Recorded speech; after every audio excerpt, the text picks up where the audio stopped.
കേരളത്തിലെ ഹോസ്പിറ്റലുകൾ കംപ്ലീറ്റ് വിദേശ കമ്പനികൾ ഏറ്റെടുക്കാൻ എന്നൊക്കെ പറഞ്ഞിട്ടുള്ള ഒരുപാട് ന്യൂസുകളും കാര്യങ്ങളും നമ്മൾ കണ്ടു.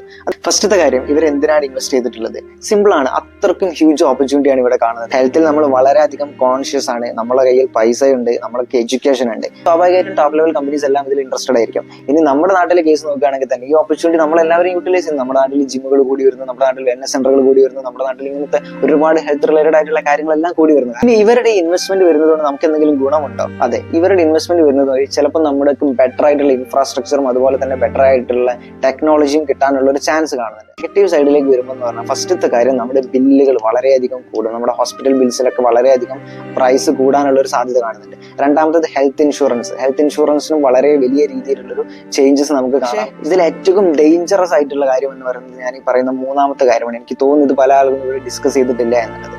അതായത് ഡാറ്റ ഷെയറിങ്. നമ്മുടെ ഹോസ്പിറ്റൽസിലുള്ള ഡാറ്റാസ് ഒരു പുറമേക്ക് പോവുക എന്ന് പറഞ്ഞു കഴിഞ്ഞാൽ ഇത് വളരെയധികം ഡേഞ്ചറസ് ആയിട്ടുള്ള ഒരു കാര്യമാണ്. ഡാറ്റ ഷെയറിങ്ങിന്റെ ഒരു തല നോക്കുകയാണെന്നുണ്ടെങ്കിൽ എത്ര ആളുകൾക്ക് ഇവിടെ പനിയുണ്ട്, എത്ര ആളുകൾക്ക് ഇവിടെ ചുമയുണ്ട്, എത്ര ആളുകൾക്ക് ഇവിടെ പ്രശ്നങ്ങളുണ്ട്.